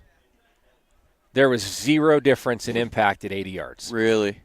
With everything else being the same. Same bow, same arrow, same fletches, just fletched differently. And I'm telling you, 0 impact difference. So I run, just because it's super simple to fletch, the Arizona Easy mini fletching jig, and have a hard helical. Got one too, huh? Yeah, that's what I run. I have that cheap boning $35. Well, and I have bits and burgers at the shop, and I've got all sorts of stuff. I can fletch things however anybody wants, but I have not found that it acts that way. Now, let's step into high FOC. Yes. When you're talking high FOC, you really do need to look at the least amount of fletches possible, because it will start acting as a parachute. Plus, you're robbing some FOC. So when you talk to the high FOC guys, Yeah. a lot of them are going to run feathers. They're not going to run a plastic vane of any sort. They're going to run a super light feather, super small feather, only enough to steer the arrow. Why is that? Why does the FOC affect the arrow flight there? You think it would go better with a higher FOC? Well, it does fly better with a higher FOC. Uh-huh. That's why you use smaller vanes in the back, Okay. or less vanes. I see what you're saying. I had it mixed around. Yeah, so Okay. you want less vane. Again, those high FOC guys, Yeah. because they want that arrow pulled through the air, They don't need They that want that guidance. mass weight. They only need enough to steer the back of that arrow. Yeah. Okay. So that's really all it is. So why it acts as a parachute, having a little more back there with higher FOCs than it does with others, I don't know necessarily. Huh. And again, it's not something I've experimented with a ton. The arrows I shot last year were all my X Impacts that had the, what was it, like 18% FOC, 17% FOC. really good. And again, zero impact difference. I did only test those with blazer vanes. I didn't try AAEs. This year, I actually, on my Axis arrows, I tried a couple with some of the smaller AAEs, just trying to see if I could get away with less fletching on the back, maybe add a little FOC. Because with an Axis arrow, so guys that don't know about FOC, the more your arrow weighs per inch, so grains per inch, the harder it is to get more FOC. So like X Impacts become a great choice because you can get a 250 spine and they weigh like 9.5 grains per inch versus my Axis 260 spines that weigh like 11.1 or 11.6 or whatever it's like it is. FNJ. So, and again, the more weight you add up front, the more you weaken the spine. So, there's this whole calculation and formula that has to go into it that you've got to figure out. And for FOC, that's front of center. That's front the of weight center. on the, That's where Ashby talked about all that. Yeah. Ashby was really into the 3-to-1 cut ratio on your broadheads. Ashby's really into high FOC. Traditional guys, stick bow guys, they've ran high FOC for a long time. Compounds are a little different. And so you get the manufacturers' whole debate. I watch a lot of stuff online. There's been a big debate because the manufacturers say anywhere from 10 to 15%. Levi Morgan came out and said 10 to 15%. The high FOC guys got all upset about it and got all hurt over that. Yeah. And then guys were arguing, look, if the manufacturers say this, then that's all it should be. I just know from my testing, if I can be in that 15% range with a heavy arrow going a certain speed, it's going to hammer through just about anything I shoot it at. So my thing for getting a higher FOC is it slows me down so much because I use the 340 9.5 GPI, and if I'm getting a 15% FOC, I'm gonna have to drop down to a 300 spine, and then I'm even heavier. Yep. And it's like, because I've tried the higher FOC, and I shot like 200 and very similar. I think my arrows were cut to 28 inches that year. I started getting underspined when I had a 75 grain brass insert and 150 grain head, and I was underspined, and I could drop that down to like 100 grain head, 125 grain head. I could really find that line. And so, but, and I was still only like a 13 or 14% FOC. I'm like, holy crap, that's a lot of weight up front to get up there. Yeah, it is. It's amazing. Guys, I hear guys all the time, they have a 125 grain head on the front of their Axis arrow. About 15%. No, you're not. No, I'm 10. Yeah. And that's where I like guys to come to me and say, look, I would really like to find an arrow that weighs about this, that has this much FOC and goes this fast out of my bow. Yeah. Let me go find an arrow that works for that and try. I can't always do it. I'm not a magic worker, but I go out there and I find all sorts of different arrows, and I look at, that's how I found the X Impacts. I was trying to find more FOC. I was trying to find just something that would work, that would weigh what I wanted it to weigh, would go the speed I wanted it to go, and had the FOC I wanted it to have. Right. And that was the compromise I had to make, And they're not traditionally a hunting arrow. They're more, the X Impacts were really more as a target arrow. They have the deep impacts that are supposed to be their hunting arrows, but they've become a hunting arrow, at least for me. So, but that's that's the hard part is guys don't understand it, and there's a lot of misconceptions. Well, I got a follow-up question for you on FOC. I've told you about the test I'm going to do in between. I have 2 arrows at 440-something grains. I'm getting up to about 20% FOC on one arrow. I'm trying to get to 30, but that's just really hard with staying at 440-something grains. And will you get a better penetration with the same momentum but with a higher FOC? Okay. That's a hard question. It is. One side of me is going to say yes. I believe so. Because the arrow's pulling through. The other side of me is going to say, I've watched probably 10 videos online of a guy who's back in New York, and he's a crazy, kooky, weird dude. Drives me crazy watching his videos. But he's been doing a lot of that same testing. Really?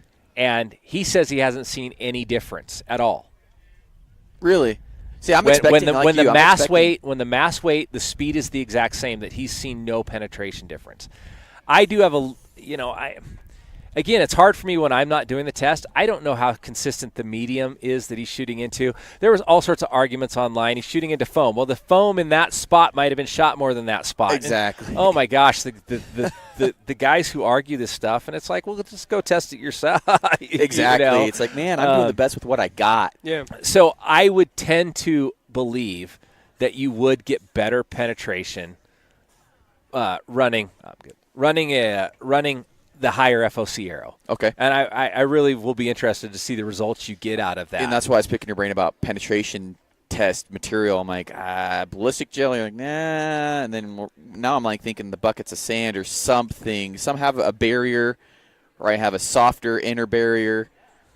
I don't know. I mean, I can even get my hands on dead cows. I got a friend that owns a ranch. He has a dead pile out there. And if I want to probably puke when I retrieve my arrows, I can go out there. Yeah. But I don't know. And again, consistency on that is hard. Did you hit ribs? Did you not hit ribs? Exactly. Did you hit But scapula? the buckets would be good.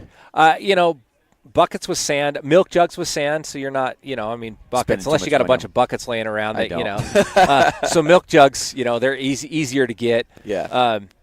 You could try a couple different things, even new alfalfa bales or straw bales or something. Yeah, something and, again, no matter what, here's what I'll tell you. No matter what you do, you will get guys that complain about it. Oh, yeah. Because it's, so I've seen guys do plywood. I've seen guys do cement board. I've seen guys do whatever. Yeah. Plywood's, deer don't have plywood stapled to them. No. No. I do want to use plywood to do a deflection test. One of the things I want to test is deflection. Yeah. And I want to do it for 2 reasons. I want to test some different arrows using like the same broadhead. And see how well they hold up. How do the footer system I'm building, how does that hold up in comparison to a standard outsert, in comparison to a non-footered axis, in comparison to a lot of things? Again, that takes time and money. Mm-hmm. It's a test I want to do. And then I want to test broadheads. What broadhead, does best on a deflection test? Anybody that wants to do a real quick check at home, just go up to a piece of plywood or anything you have, and just pick an angle and then walk your broadhead up there and look. Does your tip hit before one of your blades? Because if your tip can start getting in, if it can start creating the penetration, your blades should follow. But as soon as the blades start hitting first, you're asking for a deflection if you hit anything solid. That makes sense. Right? So that's where... Again, I love Exodus broadheads. They're one of the toughest broadheads I've ever tested. For a good price point broadhead, they're phenomenal. Like, they're just super tough, super sharp. Steep angle. They're not going to do as good, I'm just calling it right now, in a deflection test as a longer broadhead is going to do, where the tip can impact first.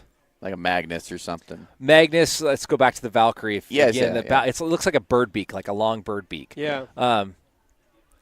So, again, hitting something hard. But I want to do those deflections tests, basically look at it and go, okay, at a 45-degree angle, a 70-degree angle, whatever it might be,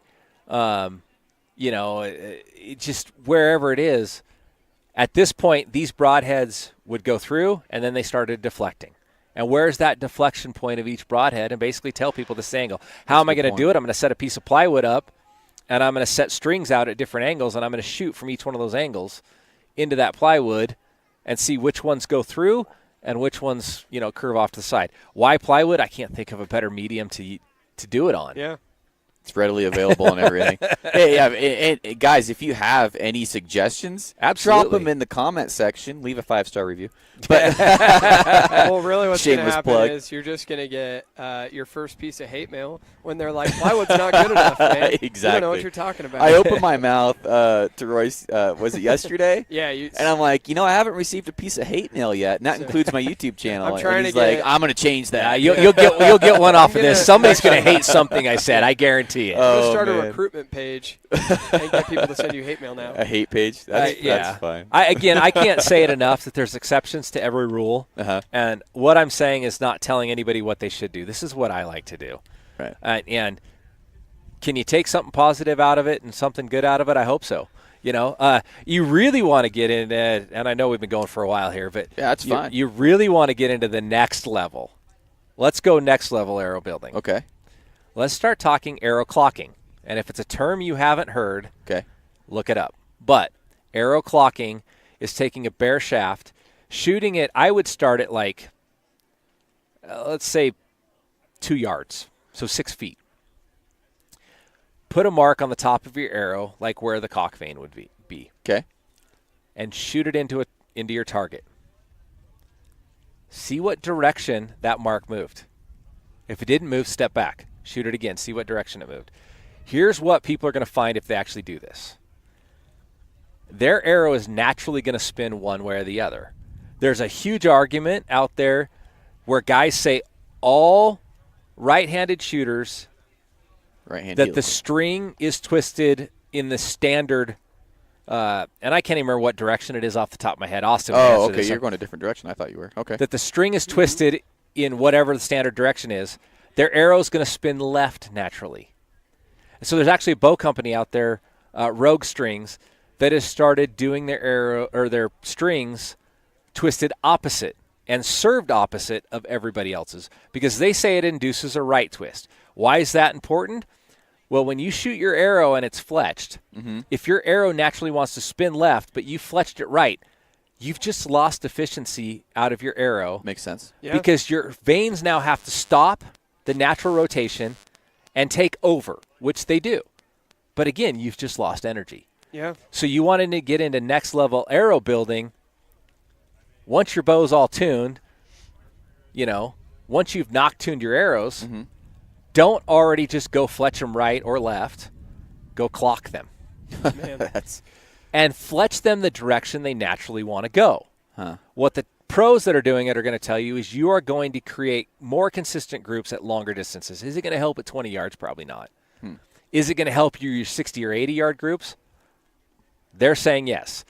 Other guys are saying, well, when you do that, your arrow actually spins more, spins faster, and then we get back into more resistance and then the parachuting effect and more drop.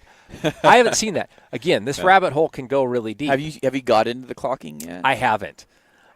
It's really something that I'm just starting to look at and play with. Yeah. So I have a dozen brand new Axis arrows at home that I have to Noc tune.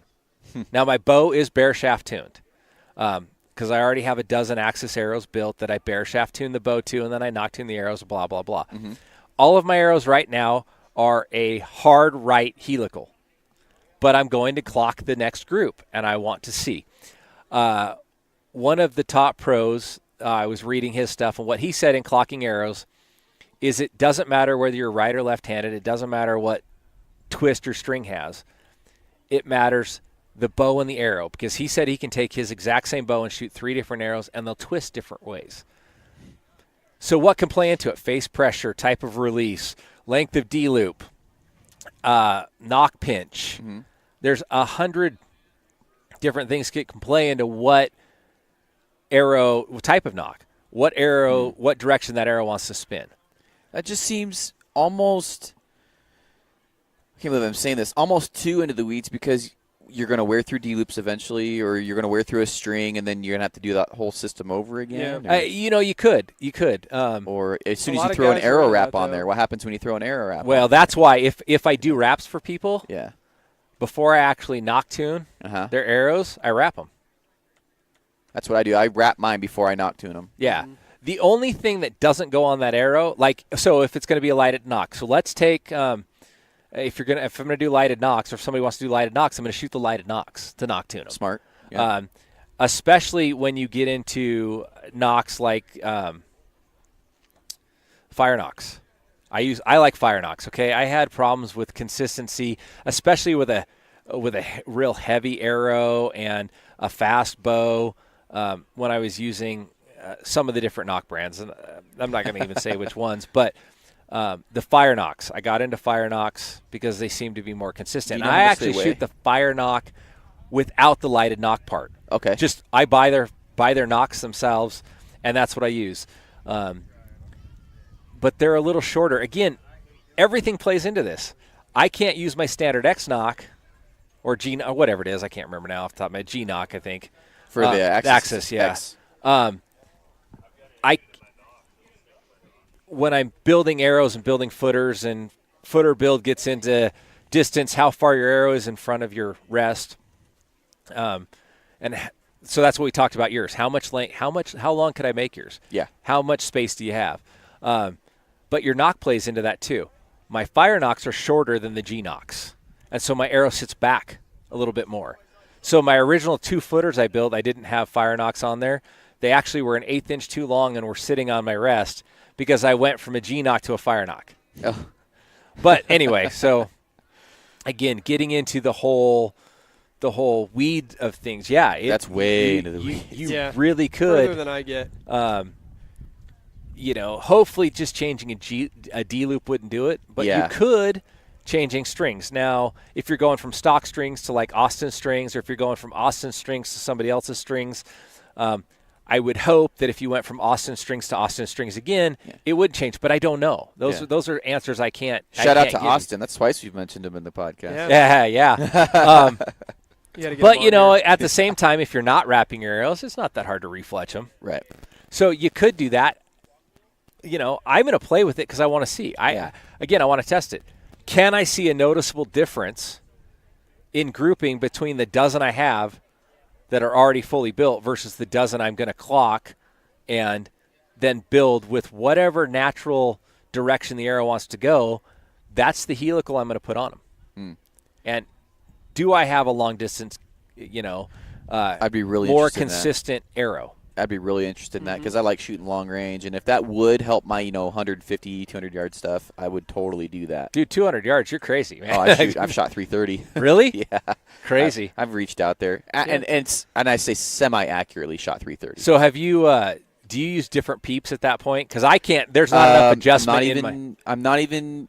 Well, I've tried the double peep thing, and then I'd have to have it so close to my cam that I'd have to have it on my cam. Yeah. But I actually started using my peep and the tip of my arrow. I didn't even use my housing anymore. Gotcha. Because the angle of my arrow, and then I'd aim at that top of the mountain over there with the tip of my arrow, and then I could drop them in there. Nice. So, but yeah, I mean, we were doing pretty.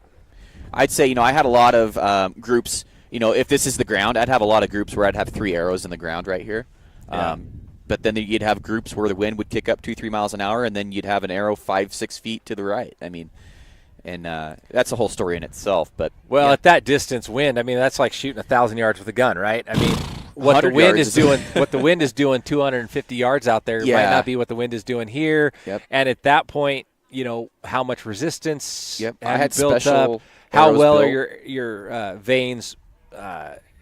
Steering your arrow. There's again the consistency. That's why there's never 100% right answer for all this stuff. Mm-hmm. Everything changes stuff. What I will say on the clocking real quick is, there was one of the guys I was reading his stuff, and what he said was that of his bow, his arrows wanted to spin left. Interesting. And so he just kept right fletching everything. But he tried all sorts of different fletches. And he actually had a distance, so I don't know if he was using a high-speed camera, But he said that and this isn't a shout out to Blazer vanes, but he did say that the Blazers actually corrected his arrow faster. So I think he said it took him, it was like, maybe it was, I can't remember, 9 yards maybe. And at that point, the Blazers had corrected the spin back to right versus almost all the rest of them were 11 or so yards. So what's funny about that is I started wondering when guys talk about, well, that arrow flew funny, porpoising, or you could see the vanes moving. Is that the vane? Is that the point at which the vane is starting to correct your arrow? That's a good question.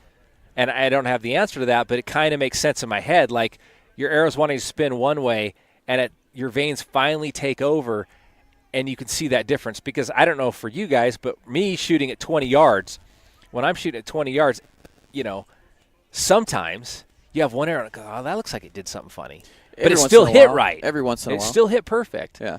But it's like you catch the vane, it looks like there's a movement there. Well, I'm just wondering if that is the... That's funny you say that because, totally. That happens to me every once, and then it won't do it, and then it'll do it again. It's kind of inconsistent. Yeah. And then, I number all mine. I'm sure you do too. It's not an arrow issue where you can pick out that one arrow doing something funky every time, right? Right. Well, is that possibly the clocking? Yeah. And that arrow correcting. So I don't know, but that's really getting in the weeds. I mean, you want to get real in depth. I don't know how to go any farther than that. Like literally without building your own components and your own arrows and your own everything else. And so, one more thing for me and then whatever questions you guys have. But the one thing I don't like about my own footers is that they don't come off and on. I would rather have a collar system. And I'm actually looking into having custom built my own footers. So I'll be honest with everybody out there, and sometimes maybe full disclosure, I say too much. You can buy from VPA's custom shop, you can buy basically a collar for an Axis arrow, and they make them for all the different sizes. What I didn't like about those, and not to knock on those guys, but they only weighed 9 grains. Well, I want to add, and they weren't very long. I want my footer to be at least as long as my hit insert. So I would like it to go all the way to the back of where that hit insert is seated. Again, is there a weak point right back there where your arrow might break off? Sure. Your footers can only be so long anyway, just like a collar can only be so long. Mm-hmm. What I like about them coming off is for guys that shoot like a 3-blade broadhead or a 2-blade or even anything, they can take them off and they can grind the end of that arrow. And then they can screw their broadheads back on, and they can get their broadheads, like for a 3-blade, sitting exactly in the same orientation as their vanes. Now, does that matter? No. Guys will tell you it does. None of my testing has ever shown that. Same here. I have been able to screw a broadhead on, and I don't care how it sits in comparison to the vanes, and it shot the exact same. Now, I do like I shoot iron wheels. Yeah. I like my iron wheels to sit flat. Why do I want them to sit flat? Because I'd rather not have the blade straight down towards my finger just in case I'm stupid and my finger comes up or something else. I was having that conversation the other day because all mine are, flat or a little offset. But I did notice this year for the first time that the ones that wore straight up and down, they did shoot different than the ones that horizontal. I'm like, that's really funny because I'll just screw on a 3-blade. And I'm OCD. I line them all up with my vanes, knowing I'm with you that it doesn't make a difference for me. And if you go onto the website, manufacturers' websites, not one of them have I seen. They say line them up with the vanes. Yep. Not one of them. That includes Muzzy. I mean, a lot of guys are like, oh, yeah, I got to line them up. No, you don't. Man, I shoot a 4-blade with a 3-vane. Yeah. I'm in the same boat. There goes your theory, know. Sorry. Exactly. And, you know how many times I got told you have to have 4 vanes for 4 blades? No, you freaking don't. Yeah. But guys like it. 2 blades with 3 fletches, too. Yeah. A lot of guys do that. So. Yeah, that iron will guy shoots a big old 2 fletching rig. And really? Yeah, he's got 2 big old helical fletchings. So really interesting. Crazy. Brent Hahn from Valkyrie. Yeah. He's tried like bigger 2-vane systems, and then putting like maybe 2 smaller vanes on too. And he's tried all sorts of stuff. And to give Brent some credit, I like the Valkyrie system a lot. It's a great system. Brent's kind of the one that got me into footers a little bit, and we were talking about it. And because his center pin system, what he told me, maybe he doesn't want me saying this, but what he told me was he loved Axis arrows, but the weak point in the Axis arrows, and so he started building the footers, and that got him thinking about his center pin system, and that's kind of the basis for how he started developing his center pin system to try and make it a little tougher and take out some of those variances. So when you do get a hard angled shot and you hit something hard, you haven't just ruined your arrow. Yeah. You know, because this stuff's expensive, as we all know. So do your arrows start to broom out after you use them a bunch? Not since I put footers on them. Really? Because I get that a lot. I shoot a lot, man. So all mine start brooming out eventually. So with the footers, especially if the footer's right at the end, it stops that. Really? Yeah. Well, that's pace for my arrows right there. So, you know, but if I can get the collar system built that I want, it allows you to take them off and on, kind of like gold tips. So gold tip, but I want to build them a little heavier and I want to build them a little longer. And I'd actually like to build them out of two different types of material. So like use a titanium, so it's a little bit lighter for guys that don't want to add a ton of weight, and then find a different material, a stainless or I don't know, whatever. But that weighs a little bit more. Okay. That you could still, it just screws off and on. You don't have to glue it on. Because what I'm telling you, like on mine, I ruined 2 arrows the other night because the footers were too long. So I was experimenting with trying to get them off. Doing everything I could think of. Heating them up and stuff. I tried everything, man. Finally, I decided, you know what, I'm just going to soak these in acetone to see what it does. Plus, I'm like, you know what, I'm going to waste 2 arrows, and it sucks. But, you know, I wanted to see what does acetone do to an arrow. I'm curious. So after about 20 minutes and 3 or 4 attempts with a pair of channel locks to try and get the I don't know if it was the acetone that did it, but finally both arrows broke in about the same spot. Oh, good. Kind of from a twisting point. Okay, you know, 20 minutes in acetone and channel locks probably. That'll do it. Yeah, to keep the channel locks out of the toolbox if you're working. Yeah, the channel locks, and don't soak your arrows in acetone. Yeah. But, you know, if we don't break a few eggs, right? There you go. The whole thing. So, but anyway, that's, you know. Well, that's a pretty in-depth conversation about arrow building. I know I learned some things that I'm going to have to apply myself. Yeah. And I'm a bigger fan of the footers as I was before, just because of the brooming out at the end. And I do want that extra weight. I'm shooting to the point where I like to shoot between 280 290. It's funny how similar the guys that really get in depth, how similar all their setups are. I like to shoot between 280 290. You know, all these little things. I'm like, there's so many similarities between me and you, but you're a little bit more in depth. And just on that next level. So having you on there is going to help me get to that next level. I appreciate you taking your time out of your day, and I know you want to probably go shooting with your kids here. So I'll let you get going. Well, I appreciate it. Game changer, man. I appreciate you having me on. And, you know, is any of this stuff going to be the you have to do this and this is the answer to everything? No. But can it help with consistency? I wouldn't do it if I didn't believe it. I really wouldn't. I'm not trying to sell a product. You know, guys don't come to me. They don't come to me, you know, whatever. Yeah. Again, it's not my main source of income. So I do it more for fun than anything. But, you know, I enjoy watching guys see those results and go, wow, this is cool. This is awesome. You know, that smile that they get when they holy cow, you know, it's like I've eliminated the flyers, or my grouping's just a little bit better, or you know, hey, I didn't have to adjust my sights or anything for broadheads anymore. You know, they shoot the same. And to be honest, what's the whole point of all this? At least for me, it really comes down to confidence in my equipment. When I'm in the field, when I'm about to take a shot at an animal, I want to know 100% that my equipment is the best it can be, that my equipment and that myself can make that shot. Yep. And if things happen from there, they happen. But the worst hunting experiences I've ever had is when I'm hunting with something because I ran out of time that I'm not 100% confident in. And then I don't make the right shots and stuff happens and whatever. I got to be 100% all in. Absolutely. And you know, and that's why I do what I do is that confidence level. Well, I get these guys all the time on YouTube. Do I have to do that? I mean, I'm like, how big of a difference will it make? I'm like, you might not even know the difference. But unless you shoot, you know, farther range, I'm like, and you know, I get a lot of Pennsylvania guys shooting 30 yards. You might not even know. This might not even benefit you guys, man. But for these Western guys or high desert, You're going to notice a difference. I mean, I know I do, but so for guys that do want to get a hold of you, Chris, how do they get a hold of you? So Facebook page, Elk River Archery. Okay. And then my number's on there. My address is on there. Message me. I don't have a website or anything. Again, I'm really low-key about this. Yeah. And just starting to get the name out. It's all basically word of mouth. Do you have a phone number they can get a hold of you? Yeah, so 503-932-8003. Okay. You could email me at 225nontypical@gmail.com. Okay. Or, again, message me on Facebook. You could look me up, Chris Dunlap, or just look up Elk River Archery. I got both pages. Okay. I'm under Elk River Archery on Instagram as well. And I on Facebook, I have 2 different accounts. On Instagram, it's all just one account. Right. You can go on there. You can see some photos of some kills. I had a pretty cool year this year.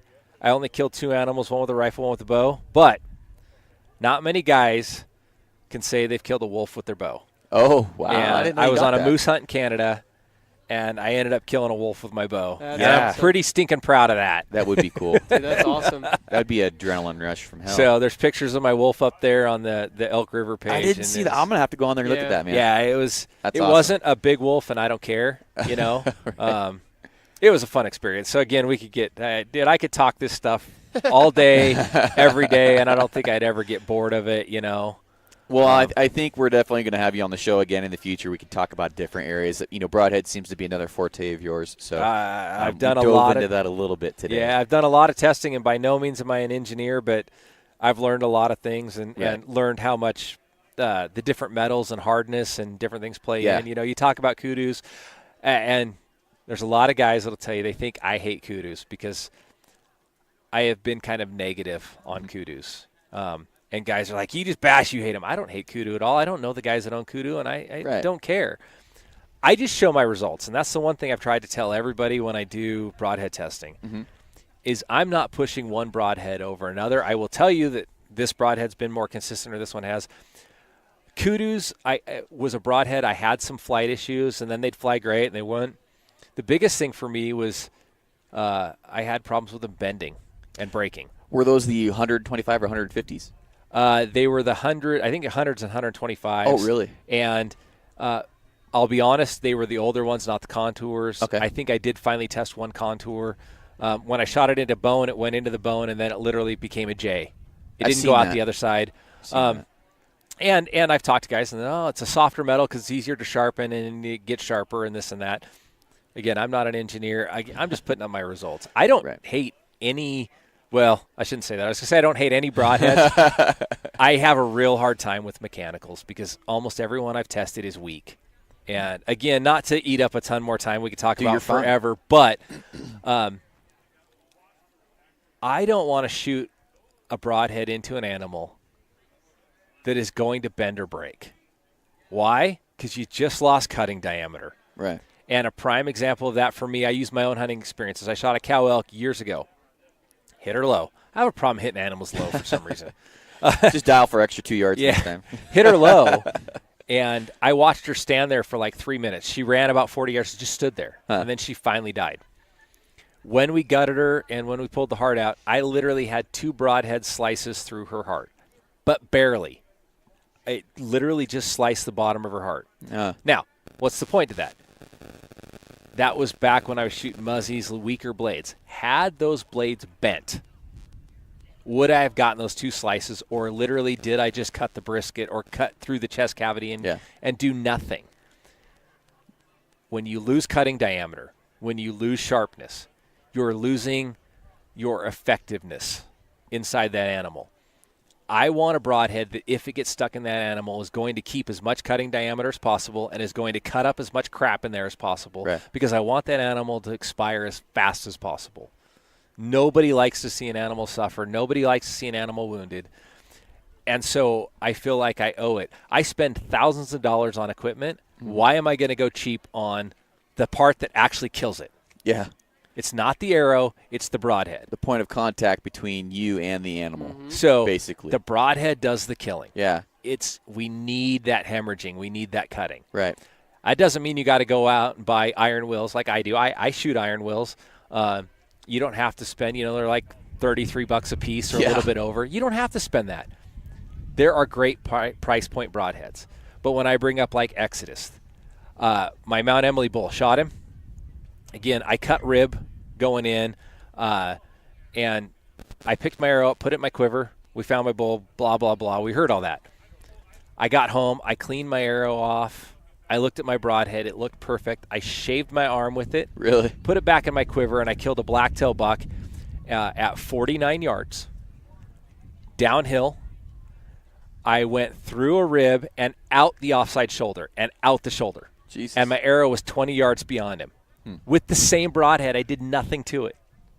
That's with an iron will? That was with an Exodus. Exodus.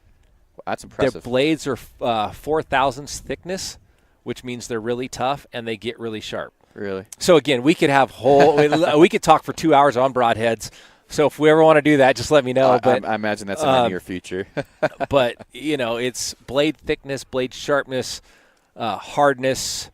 And hardness just isn't bending, it's breaking. There's all sorts of things. There's Rockwell hardness versus there's another one that impact resistance and stuff. So you hear guys talk about S7 tool steel. Well, tool steel is really impact resistance, but super hard to get sharp and super hard to resharpen. Iron wheels are made out of A2 steel, and if I remember right, they found a different hardening process, so it even made the A2 a little harder. Really?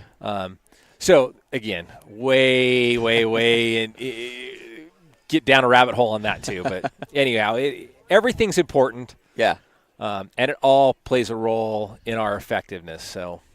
So I appreciate the attention to detail, and I say it all the time. I appreciate work ethic and guys who work their craft and know what they're doing, and then help share that knowledge for everybody else. They're not, they're not a reservoir. They're just a river, and just helping other people out. So. Well, and I look forward to reading comments, guys. And if guys have a different method, I want to hear it. I'd love to hear every method guys use, because maybe I can glean something out of that. Maybe I can change my process. Again, I'm always looking for that next step. Yeah. And never will claim to know everything. Matter of fact, I feel like I just, skim the surface. But there is that point for me at some point. It's like, all right, is this just too much? So, well, let's wrap this thing up, all right, guys. Cool. So, Chris, Royce, thanks for coming back onto the show. Hey. And until next time, guys, we'll see you on the next one. Bye. Well, that is this week's episode of the podcast. Thanks, Chris and Royce, for coming onto the show. Like I said, guys, we went deep into the weeds. We talked about a lot of really cool things, and Chris is a beast when it comes to building an arrow. Be sure to give him a shout-out on Instagram. Go follow him on there at elk_river_archery. You can ask him questions. You can also email me, like I said earlier. But I'm always down to help people out, answer questions, and even on YouTube. If you search Garrett Weaver, 2 R's, 2 T's, Garrett Weaver on YouTube, I'll pull right up. And you can subscribe and message me on there as well. But I want to say thanks to Hunters Hall for partnering up with the podcast. That's the subscription company that I've talked about throughout the episodes who basically has come out with species-specific boxes. I think they even have a special for Father's Day. But if you use OPTEN, OP10, upon checkout, you can save yourself 10% on there. And I'm looking forward to getting my box here soon. I'm going to actually upload a video of me opening it and showing you guys what's inside of these boxes that Hunters Hall delivers you guys monthly. So very thankful for them. And I look forward to seeing what they come out with here in the future. And then also thank you for everybody who comes out with those 5-star reviews with a comment. I will be giving away some really cool things here very shortly. So that's all I got for today, guys. Hope you enjoyed the episode, and I will see you on the next one. Bye.